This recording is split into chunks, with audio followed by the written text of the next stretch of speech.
That's all. I don't need to say it. Just acknowledge my mom.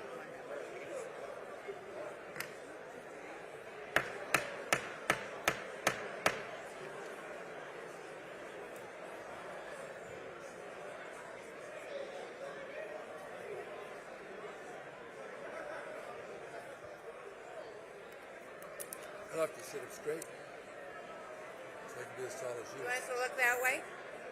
Did you see the picture I sent you? You figure it out.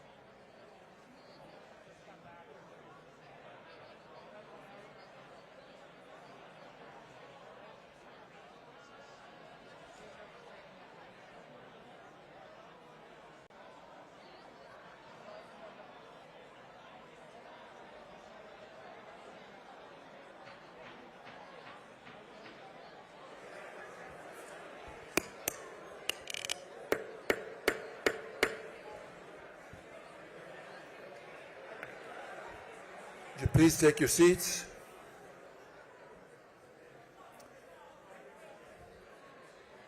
Welcome back from recess.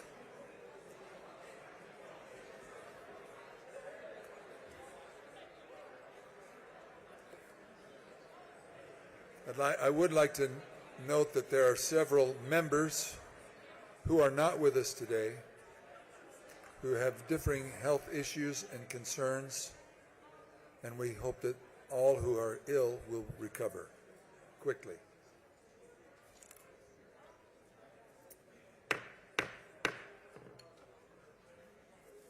The joint session is called to order. I'd like to introduce, if I may, President Karen Fann, the President of the Senate of the State of Arizona.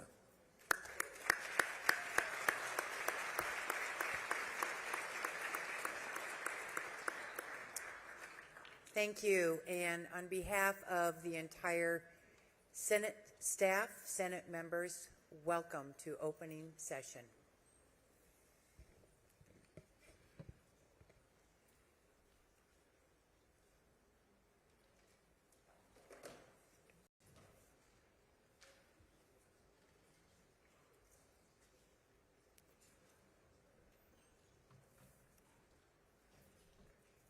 Once upon a time,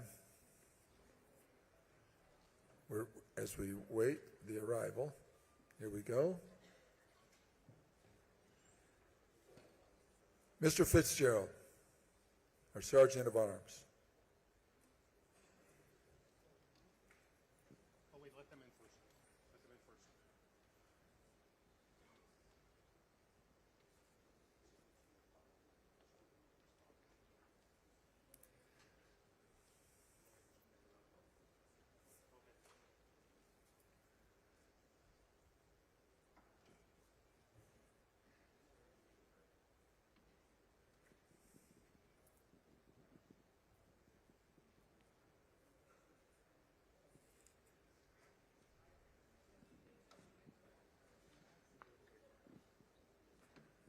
My dad used to say, son,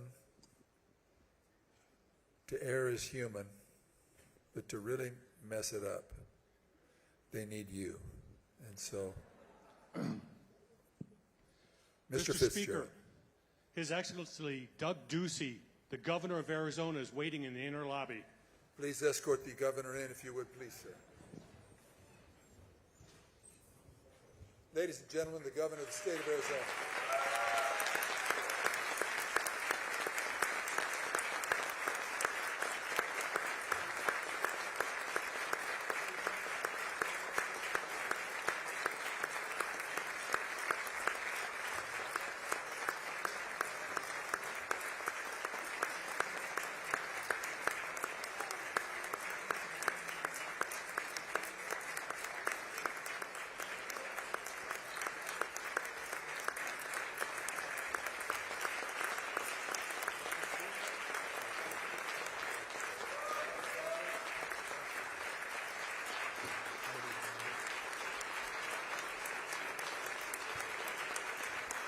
Thank you. Thank you.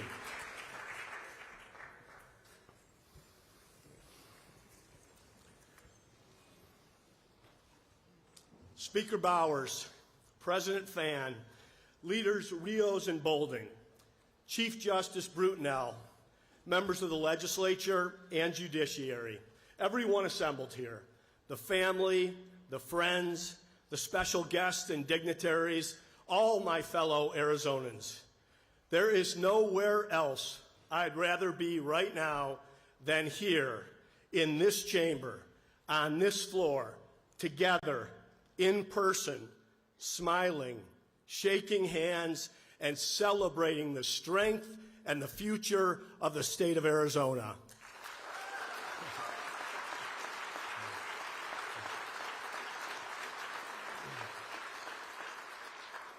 Typically, in an even-numbered year, we've logged a lot of hours working together. But today, we have an unusually large number of fresh faces, and that makes it all the more exciting. Would all the new members of the House and Senate, those who have been sworn in since our last sine die, please rise?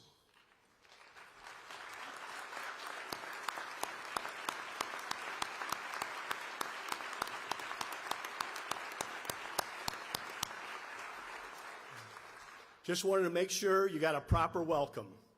Without citizens like yourselves and your colleagues willing to participate and make the sacrifices that inevitably come along the way, the cornerstone of our great democracy, we the people, is merely words.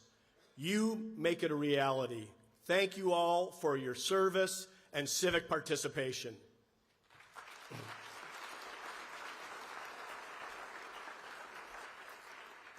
We've also got some not so fresh faces among us. Near the top of the list, me. I have the unique privilege of doing something today no Arizona governor has done in more than 3 decades, reporting on the state of our state for my 8th time. And so I begin by expressing my sincere and eternal gratitude to the people of Arizona for entrusting me with 2 terms in this incredible job, and to all of you for your partnership along the way. Thank you.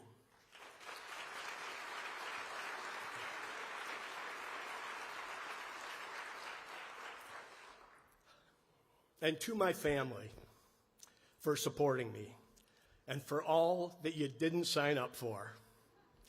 Most of all, tolerating state-of-the-state rehearsals around the kitchen table year after year, and especially to Angela for her continued advocacy for the most vulnerable children and citizens of our state. I love you all, and thank you.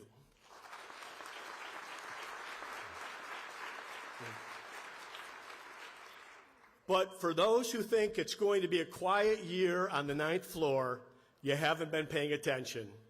As I enter the 4th and final quarter, I'm reminded of something my high school coach told me. Get in and get the job done. And as I stand here today, the job isn't done.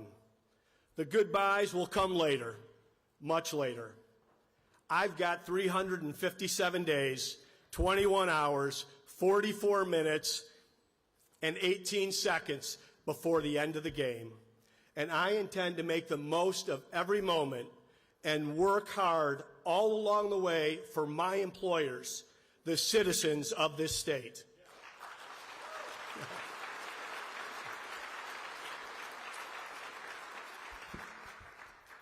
Ladies and gentlemen, at the risk of sounding repetitive, the state of our state is strong.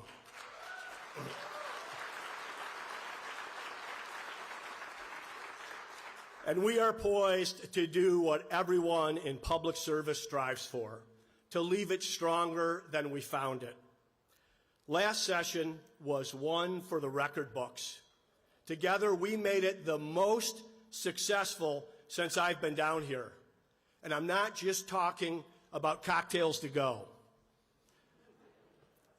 Liability reform for our small businesses, bipartisan wildfire solutions and funding to match, new revenue streams through a modernization of our tribal gaming compacts, new school choice options for for kids and families, a record investment in roads, infrastructure, broadband, and affordable housing. Nearly 100% of citizens 65 and older with at least one shot of the vaccine, thanks to a national model for distribution brought to you by Dr. Kara Christ, Michael Bidwell, and the Arizona Cardinals.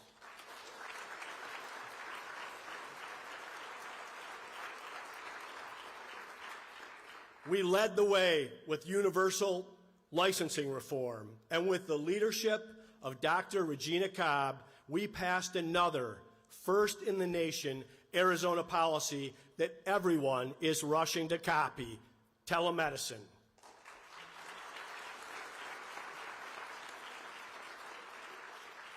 And a list we are very proud to be at the top of: the largest tax cut in Arizona history, with the passage of the lowest flat tax in the nation.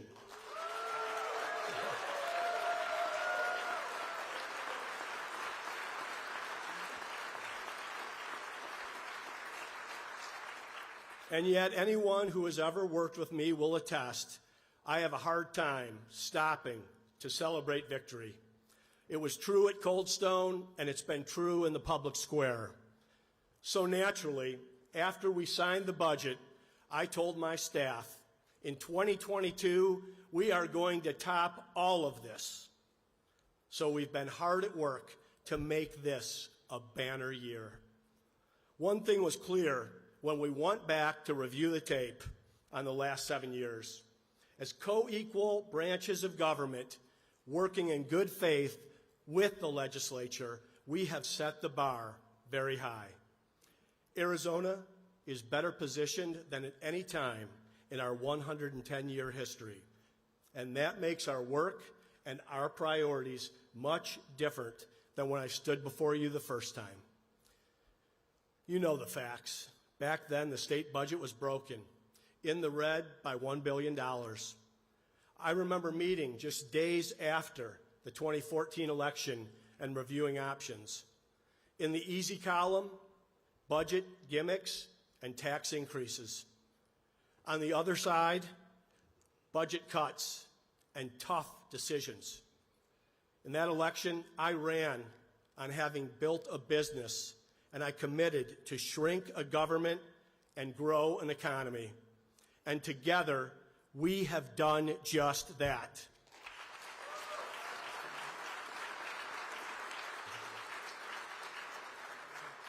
Today, a lot is different in Arizona. We have lived within our means. We have more citizens, our budget is balanced, our economy is roaring, and our government is smaller and more efficient than it's ever been. In fact, we believe so strongly in shrinking government that for the first time ever, we are demolishing unneeded state buildings, on track to reduce our footprint by nearly 750,000 square feet since we got here.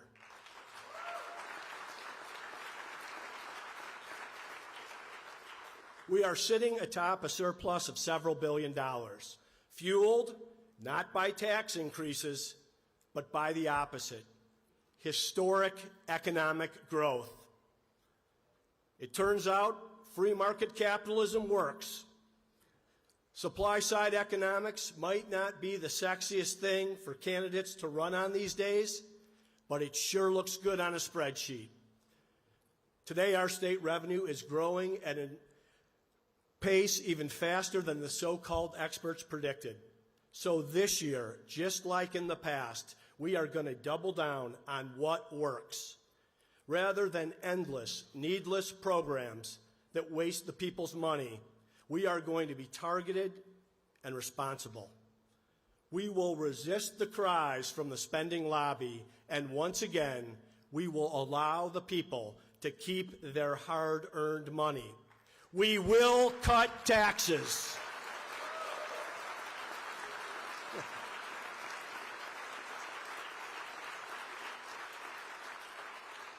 It's really not that complicated. It's just basic common sense. Government takes in more than it needs to pay the bills, and the taxpayer should get to keep his or her hard-earned dollars. Today, jobs are plentiful. Back in 2014, I remember getting grilled on the campaign trail about how all the jobs Arizona had were call centers and construction. My response? There's dignity in all work, and it was true. But for far too many employers and businesses, Arizona was, in fact, a flyover state on their way to Texas. We knew we could do better if we could get those decision makers to stop here so we could make the pitch and show what a beautiful state we live in.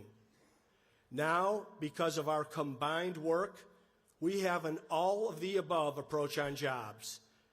Not just call centers, but also car manufacturers, autonomous vehicles, tech startups, and world-class semiconductors.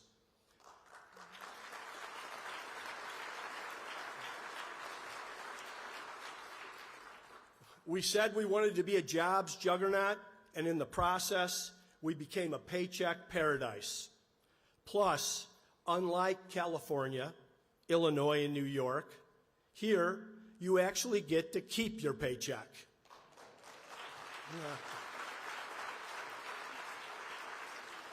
But still, there's no denying what's happening on a national level is straining families and seniors' checkbooks. Washington's spending spree, combined with mismanagement of COVID, has broken our supply chain and inflated the cost of everything. A staggering surge of 6.8%. Food, clothing, gas, prescription drugs. The largest increase in the cost of daily life in nearly 4 decades. A White House in denial it's even occurring. And a president hell-bent on printing and borrowing money while raising taxes. This is not a strategy that will help working people. It all makes our commitment of returning money to the people more important than ever.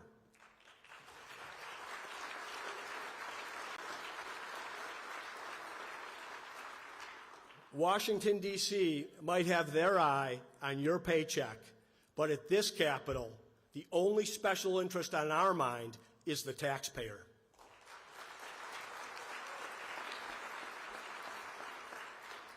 We have made Arizona a top destination for jobs and companies.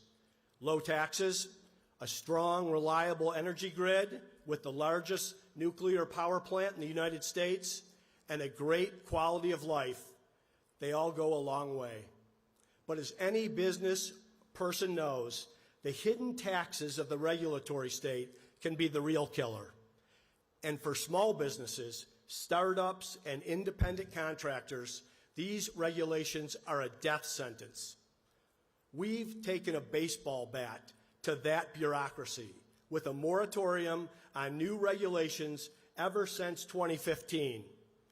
I don't know about you, but I haven't heard any complaints. Maybe because we have saved taxpayers $169 million.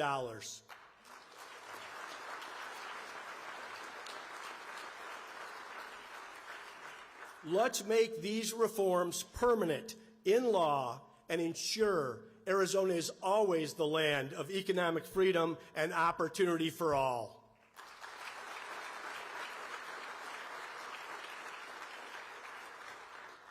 Arizona workers are the ones truly fueling our healthy and transformed economy.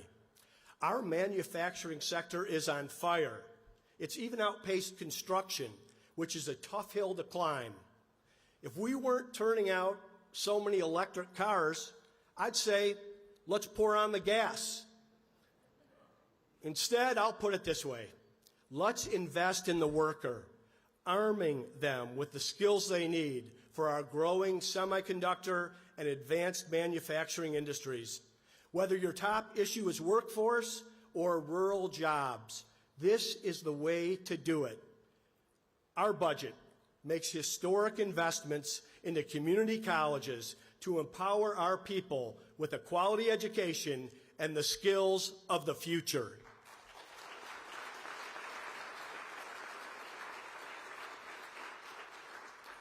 Nevertheless, leave it to Washington, D.C. Politicians there are doing everything they can to stand in the way of freedom.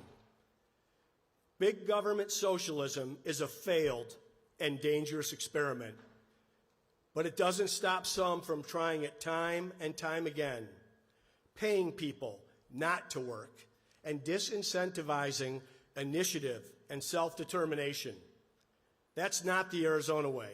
So we called DC's bluff and instead said thanks, but no thanks, to unnecessary unemployment benefits.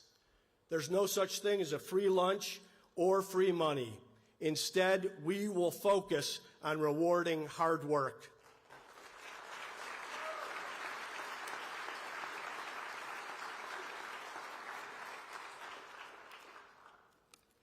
This approach has meant that people keep moving here. Less taxes means more taxpayers. During the pandemic, as other states grandstanded, Arizona protected lives, livelihoods, and individual liberty. People flocked here, and they've stayed. And who wouldn't love it? President Ronald Reagan once said that if the Pilgrims had landed on the West Coast, they wouldn't have bothered to discover the rest of the country. But today, there is an exodus from California, and the same is true of other states with similar flawed policies. The lack of opportunity, fueled by bad governing philosophies, are hurting real Americans and pushing them out to states like Arizona, where opportunity is abundant. Sure, some have groaned, but growth is a good problem to have. The alternative is to be a state in decline, misery, and decay. No state's path to success has ever been paved with closed for business signs. Our only request to our new citizens is don't forget why you came here in the first place.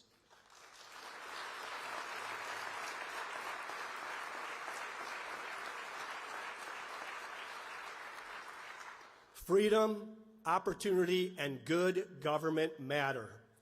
Make no mistake, we will keep Arizona, Arizona.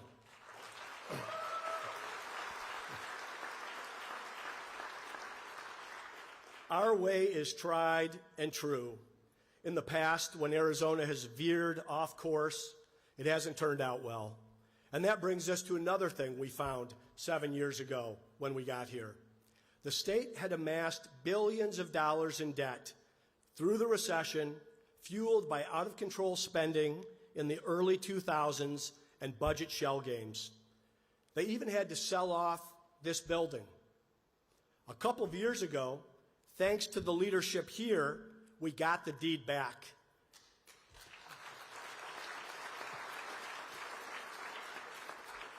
And last year, we paid off billions more in debt, ratcheting it down to historically low levels. We took our rainy day fund to a record-breaking $1 billion. As a result, we have higher credit ratings than when we got here, and that means even more savings for the taxpayer.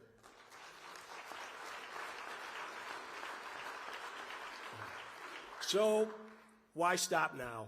I'll present a budget on Friday that keeps this stewardship going, paying off more debt and topping off our rainy day fund so that we don't just own this house, but we leave the people's house truly in order.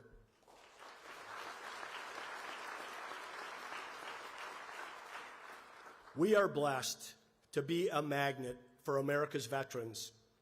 They represent the best of our country, and as any hiring manager will tell you, veterans are among their most prized and productive employees.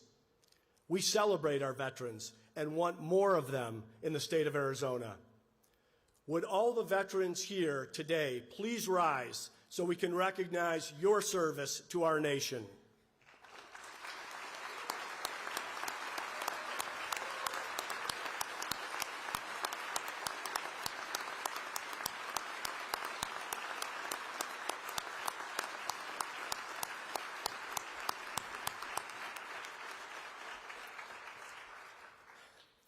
We continue to find ways to honor our veterans. In the state of Arizona today, thanks to the efforts of Representative Gail Griffin and Senator David Gowan, veterans pay no taxes on their military pension.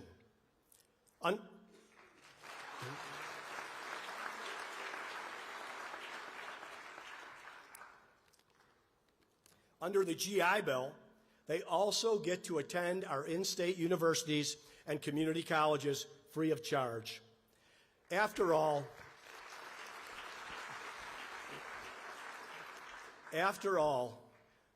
they've already given so much. But how about their spouses? These dedicated husbands and wives have served and sacrificed as well. So this session, let's launch a program to waive their tuition too.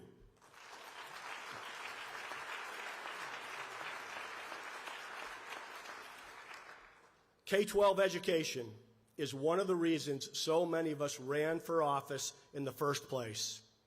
But as an outsider, it was striking to me when I got to this Capitol that our school discussions weren't about what kids actually learned.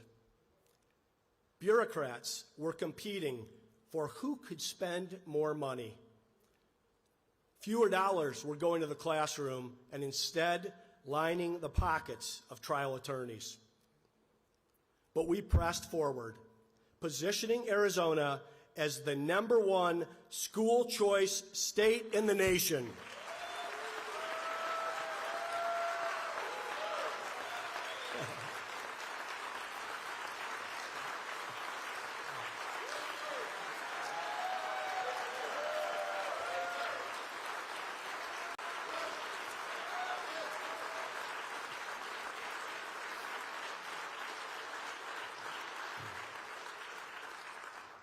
When COVID hit, that designation was a lifeline for families. Some school leaders did everything possible to keep kids in the classroom, but too often, politics and virtue signaling took center stage. In the process, more parents got involved, and thank God they did.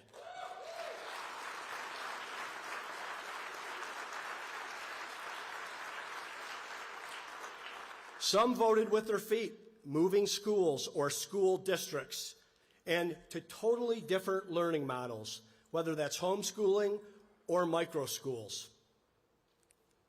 But other families have seen their kids fall behind. There's been too much attention put on masks and not nearly enough placed on math.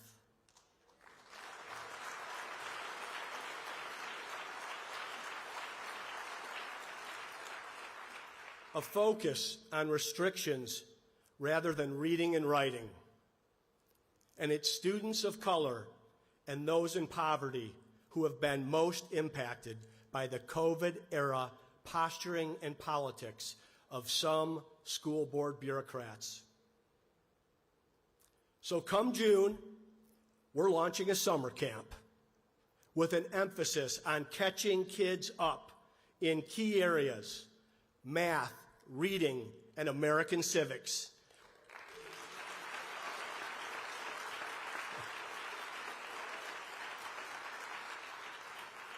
We will lead the way to eliminate learning loss.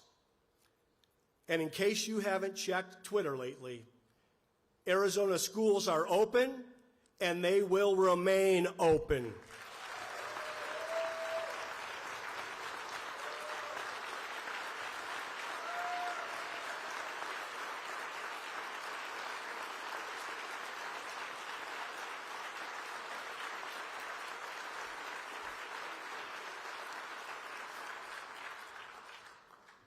and in Arizona schools. We will not divide people by race.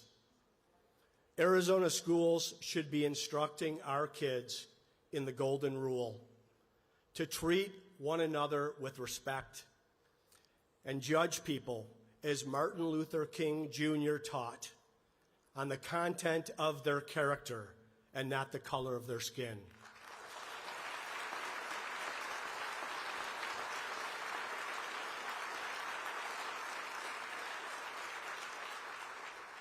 This session will make it clear students should be taught to think critically, not taught critical race theory.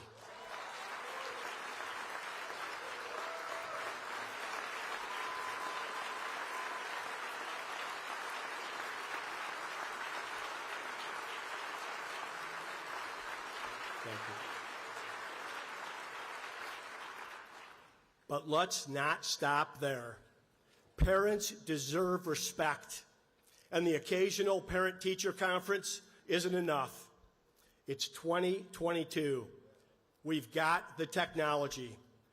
Let's require all that a child is taught, all curriculum and academic materials be put online and available to search and review by every parent, grandparent, and interested citizen.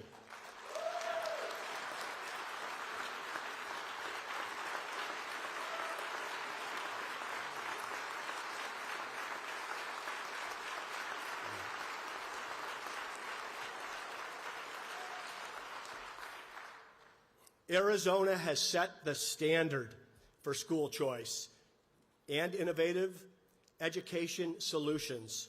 And it's because of the vision of Arizona leaders that paved the way.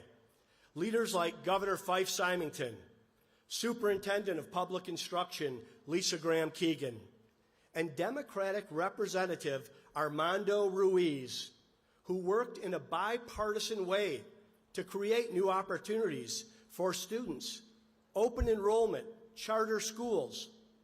They knew parents were best equipped to make decisions around their child's education. And new people are stepping up every day. Leaders like Janelle Wood, a mom and founder of the Black Mothers Forum. Janelle has led the way in creating new learning models where students receive personalized support. Many of Janelle's students were several grades behind, but with her unique focus on ensuring students feel safe, secure, and ready to learn and grow, they quickly made gains towards academic excellence.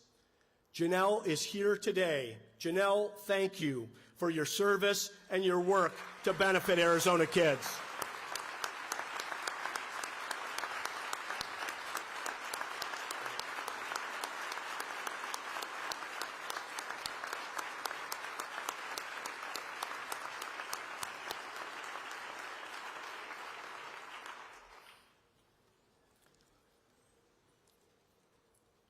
+50 years ago, politicians stood in the schoolhouse door and wouldn't let minorities in. Today, union-backed politicians stand in the schoolhouse door and won't let minorities out. Many of our poor kids and children of color are trapped in a failing school. It's time to set these families free.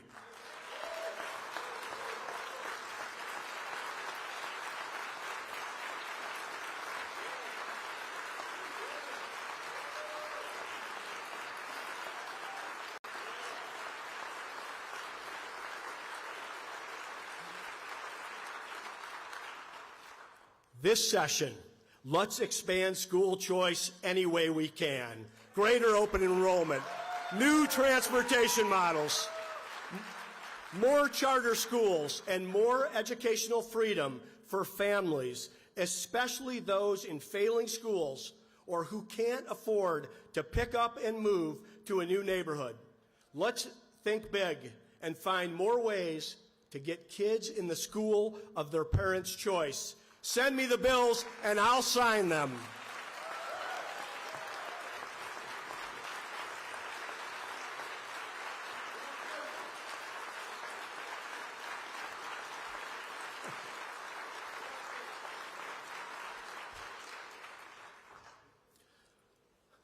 For Angela and I, the children in the care of the state, our foster kids, have had a special place in our hearts.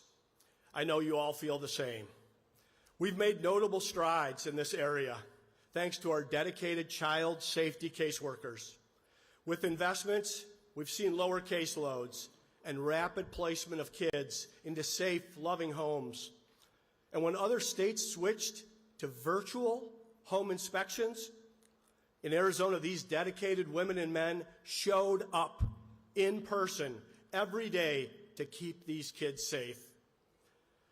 But unfortunately, we will never work ourselves out of a job in this area.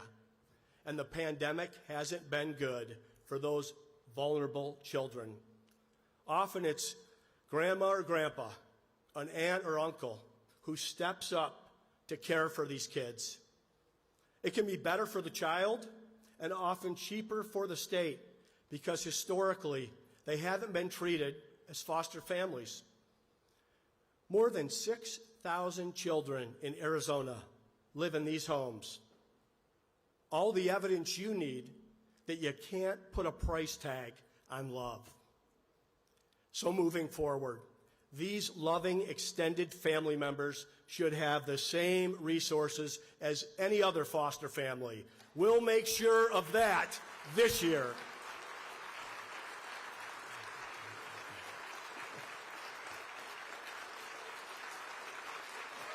Thank you.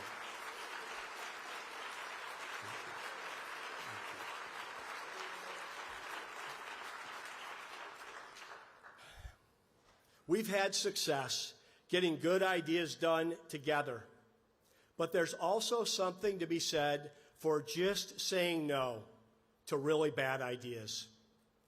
When the left demanded defund the police, Arizona said no chance. Instead, we invested more in our men and women in blue, and we planned to do it again.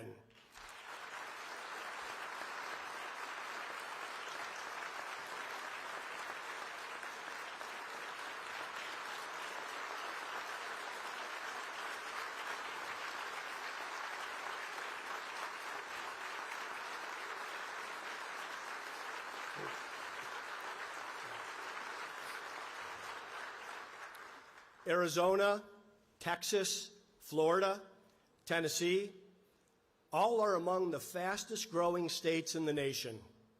And the policies that made us so attractive can be applied to cities as well. If you are an elected official charged with overseeing a police department and you don't believe there's a correlation between the attacks on law enforcement and rising crime rates nationally, you need a reality check because you're putting public safety and human life at risk. We intend to keep Arizona a place where we honor and value our cops and all of law enforcement, including correctional officers and first responders, a place where public safety matters. No riots, no smash and grab. And a newsflash for the DOJ and Merrick Garland. Mr. Attorney General, instead of attacking Police Chief Jerry Williams and her officers for risking their lives and keeping Arizona streets safe during civil unrest, your time would be better spent protecting the federal courthouses in Portland, Seattle, and San Francisco. Do your job.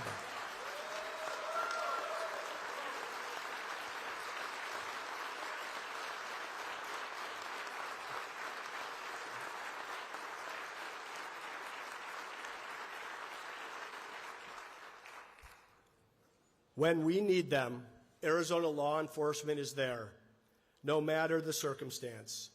no complaints, no virtual work. Some of our state troopers are here with us today.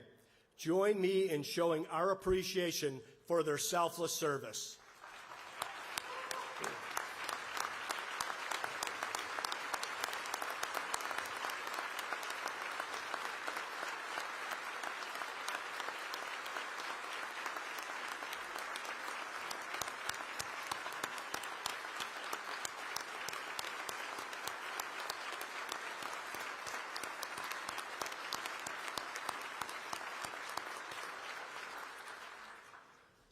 When it comes to building a budget, public safety will always be at the top of our list.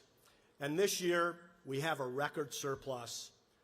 So our budget proposes making our state troopers in Arizona the highest paid law enforcement professionals in the state. I know you agree, they've earned it. They have earned it. And we're going to be leaning on their dedication more than ever. Our southern border has never been more deadly or more dangerous. Meanwhile, the White House and Congress have decided to turn a blind eye. This is a national crisis, and it calls for leadership. A few years ago, we came together, every Republican and Democrat in this entire chamber, and passed the Arizona Opioid Epidemic Act. It was historic. But now, President Biden and his cabinet members are working against us. Fentanyl is streaming across the border.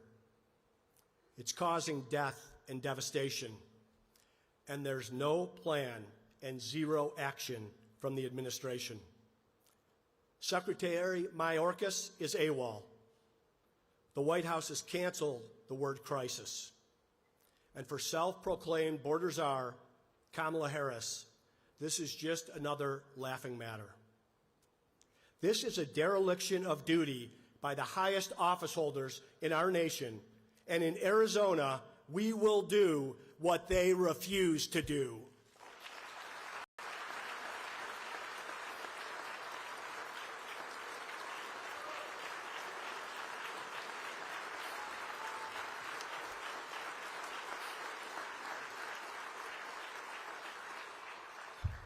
We've got a strong track record.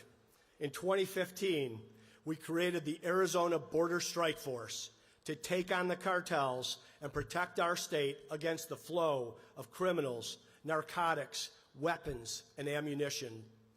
President Biden refuses to deploy the National Guard, despite the fact it's been done by every other president in recent history, including Barack Obama.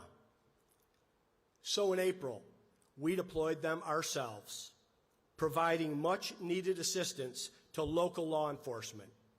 And with the leadership here, we invested $55 million in last year's budget to amplify all these efforts. But more action and manpower are needed. Here's the plan. Number one, resources. Our budget will make significant new investments to strengthen the Border Strike Force, provide advanced equipment to aid in the pursuit of dangerous criminals, and deploy the latest drone technology to bolster surveillance and stop the cartels in their tracks.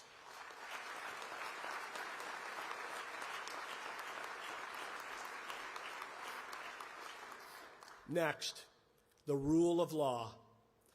This is not just a public safety crisis, it's a humanitarian crisis.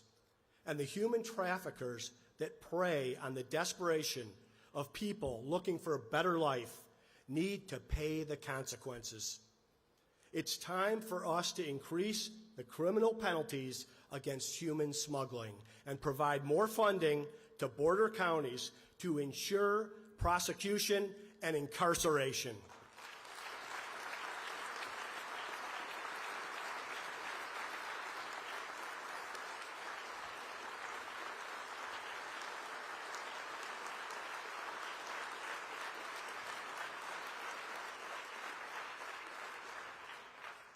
Third, boots on the ground and multi-state intelligence sharing.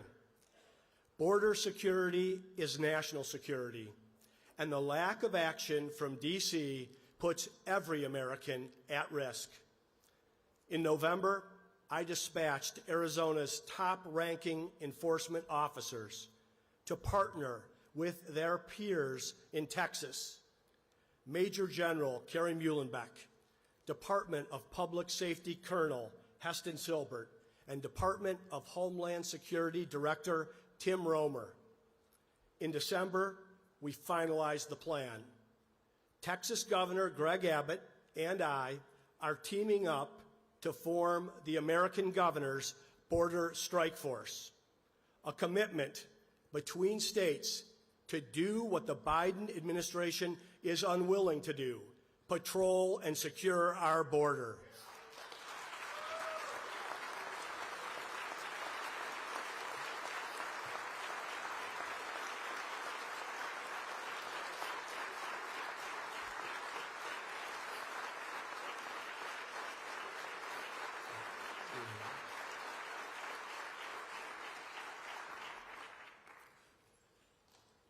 Fourth, the wall and physical barriers.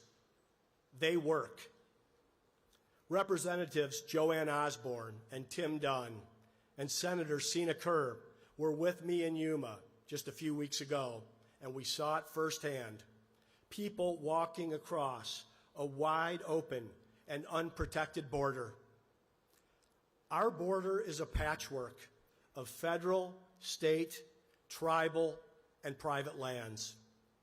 Where Arizona can add physical barriers to the border, we will. But if the entire southern border isn't secure, neither is our nation. So fifth, I am calling on our United States senators to join this fight to secure our border. No member of Arizona's congressional delegation that actually cares about the safety of our communities should vote yes on any legislation until the president agrees to language that does the following: secures our border with a wall, a physical barrier, and virtual surveillance, increases resources to the local communities that have been devastated by these dangerous open border policies, and makes it clear that our border is not open to illegal immigration.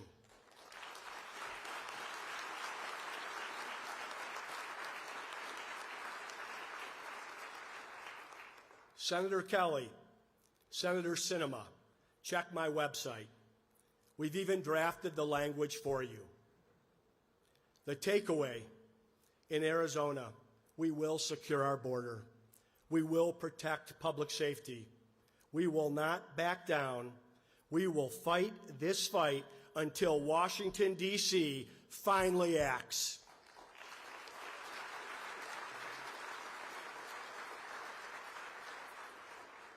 Rule of law and equal justice under the law have been bedrocks of our republic and guiding principles of our work together.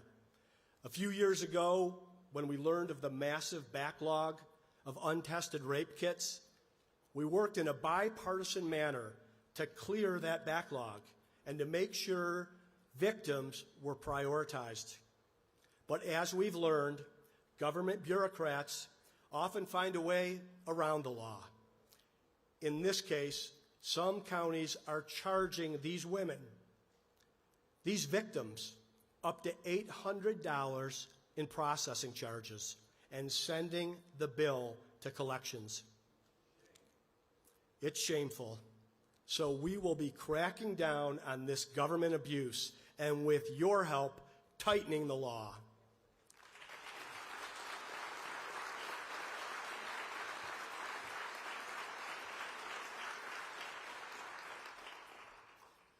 One area where our work clearly isn't done is on water.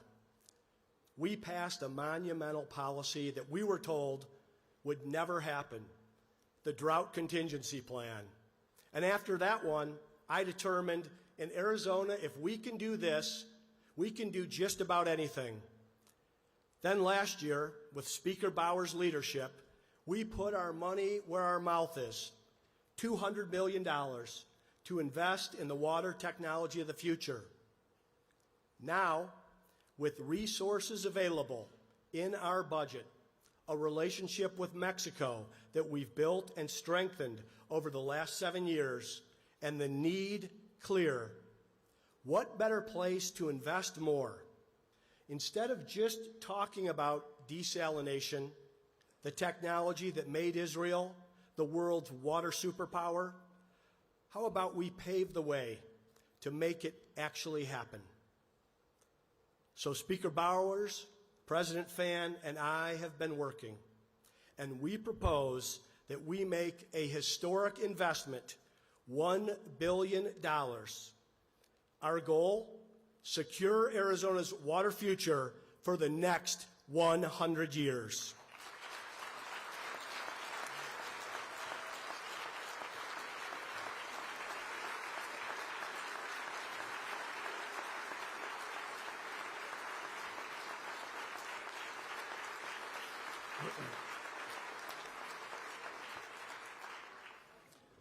Our state has grown and thrived because of the foresight of past leaders on this issue. Carl Hayden, Barry Goldwater, Bruce Babbitt, and John Kyle. The result? The Central Arizona Project, the Salt River Project, the Hoover Dam, the Roosevelt Dam. Now it's our turn, our moment to leave this state better than we found it. Let's rise to the occasion. More people means more infrastructure needs, not just on water, but roads and bridges. We've made record investments in road repairs and improvements. A few years ago, we got together and prioritized expansion of the I-17. Then, thanks to the leadership of Senator T.J. Shope and Governor Lewis of the Gila River Indian community, we paved the way for a wider I-10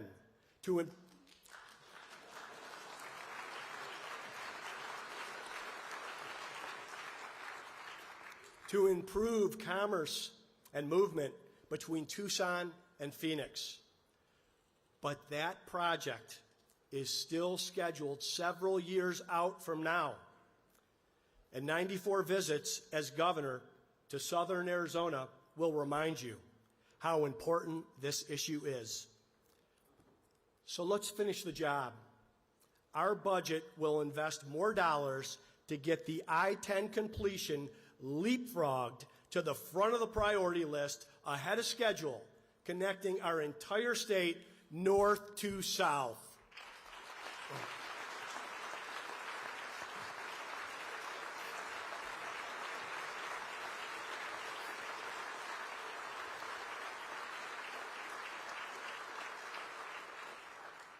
As you see, as much progress as we've made, there's plenty left to do on so many fronts, and we'll have all year to grind it out together. A continued focus on the health of our citizens and support for our hospitals and dedicated healthcare workers. Investments in cybersecurity to protect the identity and data of our citizens. Improvement to our elections to bring confidence and security. Better broadband connectivity all across rural Arizona. More efforts to prevent wildfires. Maintaining Arizona's position as the #1 pro-Second Amendment state in the nation.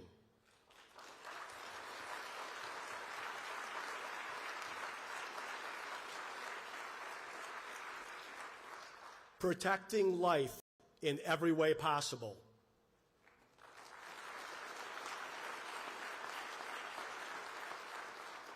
And all along the way, preparing for another Super Bowl, where our beautiful state will be center stage just a year from now. An ambitious agenda, to be sure, one that can cement our successes and the good reforms we've made, and further expand opportunity and optimism here in our state. No doubt, there will be challenges. In fact, some have said, we can't get much done this year. Divided chambers, an election. Why bother? I disagree. Let's aim high and think big. We're smarter today. And as I look around this chamber, I see the wisdom of our veteran lawmakers side by side with the energy and fresh perspective of the newcomers. And that's a combo that is sure to produce results.